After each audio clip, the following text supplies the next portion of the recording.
If you looked at your portfolio this week, you probably wanted to close the tab immediately. The whole market is bleeding and TAO is well below the psychological $200 line. But here's the crazy part, even while the price is down, the ecosystem activity hasn't disappeared. Subnets and miners are still competing, validators are still scoring, and the network is still shipping. I'm Cameron and this is your monthly reality check.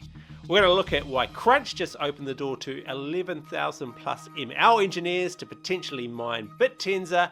We've got some big revenue updates from Chutes to get into, and we're going to look at why the current bear market may well be setting up one of the biggest arbitrage trades we have ever seen. First, the signal amongst the noise. Crunch just opened up mining to its community, reported at over 11,000 ML engineers and data scientists, including 1,200 PhDs. Man, that's a lot of geek. Before this, Crunch-style competition was typically tournament-based. You submitted a model, there was a leaderboard, you climb to the top, you win rewards.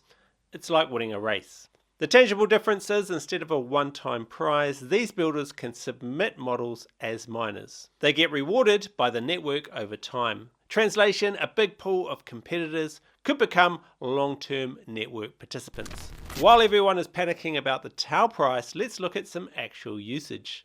Chutes Subnet 64 has just dropped some revenue numbers that you should see. First, let's look at the volume. Chutes just hit a peak of 160 billion tokens processed in a single day via Open Router. That's institutional grade throughput right there. Second, revenue. In the last 90 days, Chutes has reported a revenue of $1.36 million.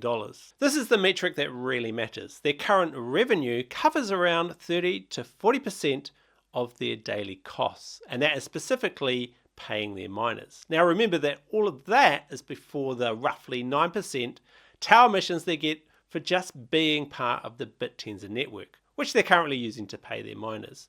So they're going to have their mining costs potentially covered twice once they get up to that 100% of revenue for miner emissions. Now that is what sustainable growth looks like on a decentralized economy.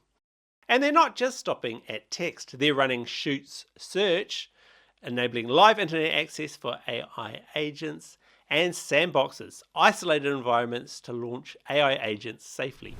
And finally, the elephant in the room. The market is down and TAO is well below $200. When I see markets crashing down like this, I get really excited. Why? Well, as I've just shown you, Chutes' revenue is actually trending up.